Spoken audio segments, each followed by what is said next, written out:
Hello, I'm recording this on October 16th, and that means two things.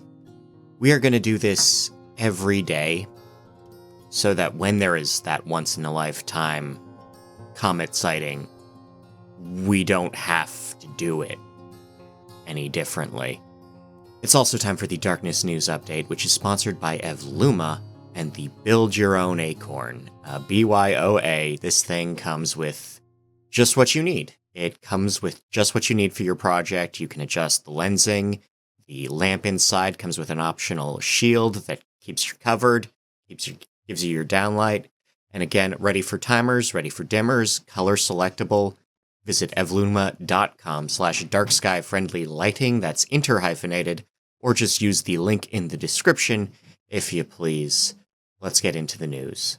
Dark Sky International has issued their principles for responsible astrotourism, echoing their principles for responsible outdoor lighting, and also incorporating aspects of, rural tourism, rural travel for stargazing purposes. So among there, use light responsibly. There's 5 rules for that, I bet you can guess them. You can protect the natural environment, honor local and First People cultures, adhere to all local regulations, and foster sustainable economic growth. I think that's more for the campgrounds than the campers, but there we go. DSI has also opened registration for Under One Sky. This is their annual 2-day virtual event. The sessions are all blocked out such that different time zones do get to see something different, but all of it's going to be up on YouTube. That runs November 8th and 9th. Bright light in the afternoon and evening does suppress melatonin in human teens. A study from the Netherlands finds that the effects of bright light can be felt as far out as 32 hours from exposure.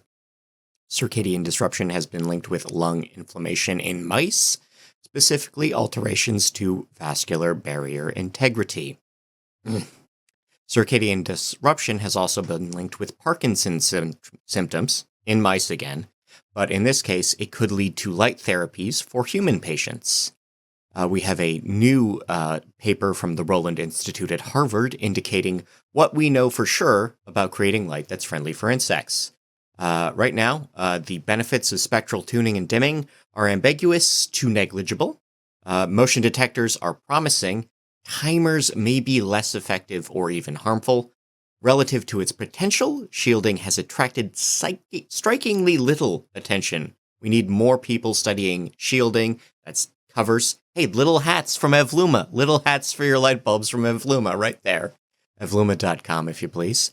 And the least disputed mitigation method just remains you flip the switch. You pull out the bulb you don't need. That's still the best. Chulalongkorn University in Thailand has developed a new turtle-safe fixture.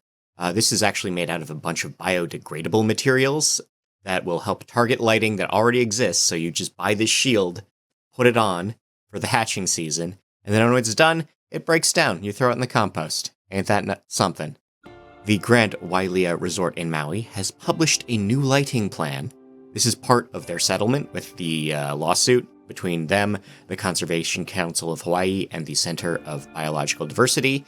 So the hotel will now offer full shielding on outdoor lighting, improve directionality of all that lighting, reduce the amount of blue in all their lighting. They will have event lighting adjustments, including seasonal adjustments for pool and tiki lighting related to bird nesting seasons. On top of that, the resort will be required to hire 2 biologists and 2 research assistants, that is 2 PhDs and 2 grad students, to conduct daily searches for grounded petrels, these being the birds that were in question of the lawsuit, during fledging season, ensuring that any affected birds are promptly found, promptly reported, and may be saved. The resort will also follow strict protocols for monitoring and reporting for all birds with the U.S. Fish and Wildlife Service, and they will be offering monthly payments to the National Fish and Wildlife Foundation. That is $5,000 a month. So that's what you got. That's what you got. Happy ending, maybe.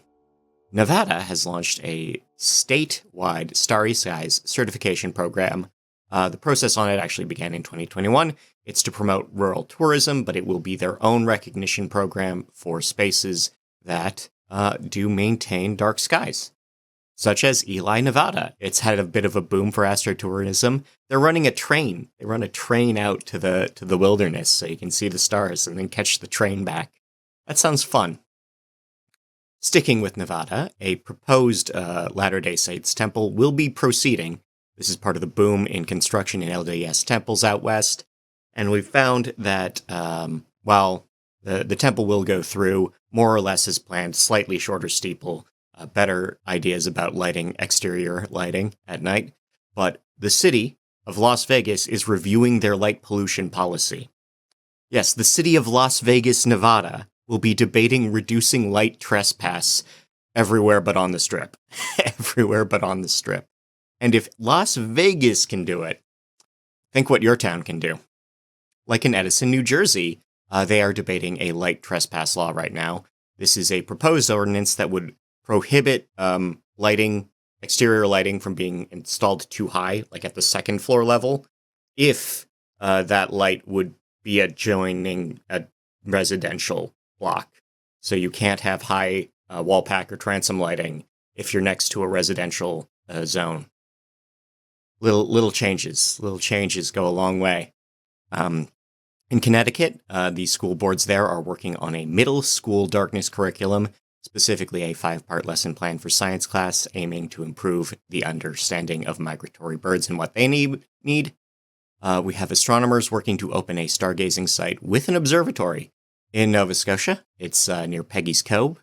The Abbey Ridge Observatory is being revived for citizen science and space tourists. Al Ula Manara and Al Garamil reserves are the first dark sky park in Saudi Arabia. They're in the northwest region of the country. This is part of a tourism and conservation plan in the region. Beaver Island in northern Michigan is officially a dark sky sanctuary.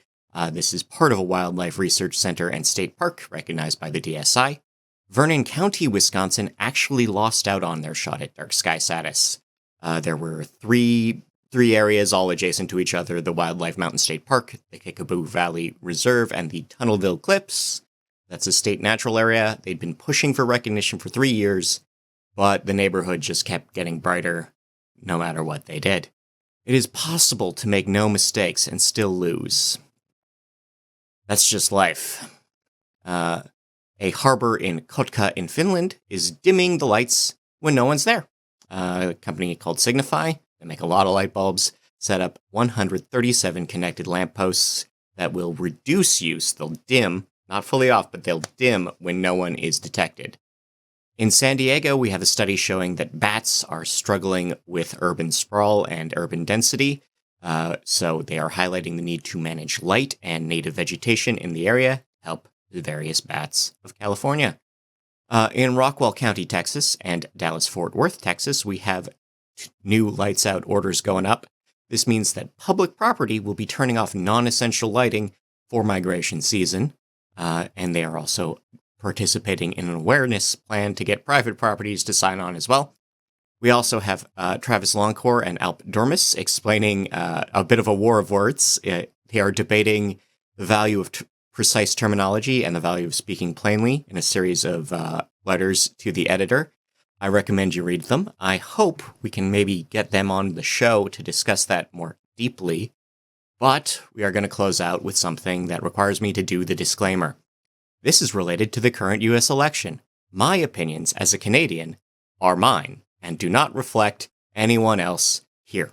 They don't reflect on you. I'm not encouraging you to do anything. They don't reflect the LDF. They don't reflect Evluma. They don't reflect Mike or Mark or the other Scott, who's our co-producer out here.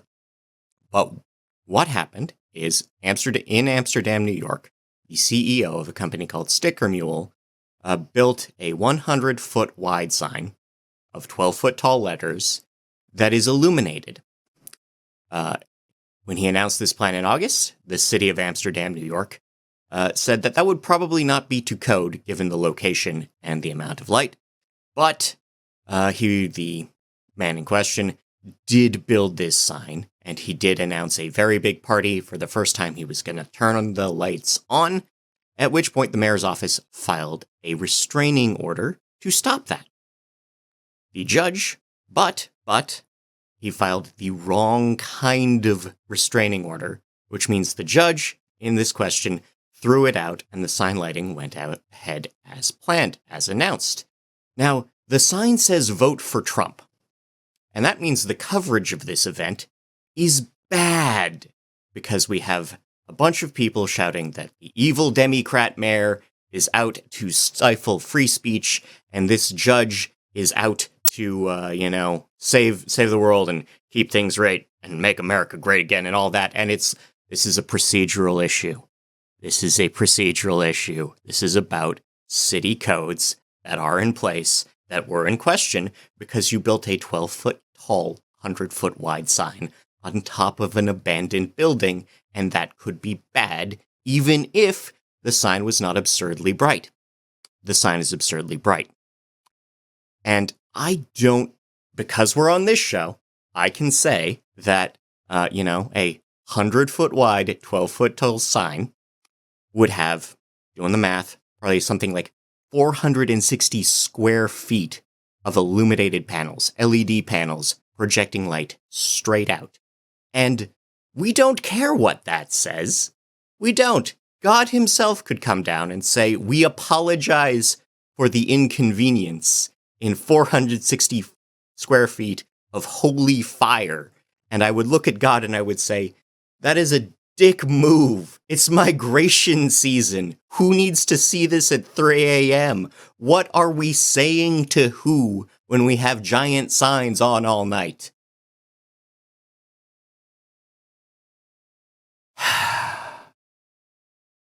All right, do vote. I endorse voting. I think I can get away with that. I endorse voting. I will also remind you to, look at your down ticket items. You could be in Edison, New Jersey, where the city council is debating really fiddly lighting ordinances that could make your day better. But until next time, I want to thank the Lighting and Darkness Foundation, TED Magazine, Nailed, and Evluma, who may or may not endorse anything I just said. They're allowed not to endorse that. Until next time, I've been Scott Wachter. Take care of yourself.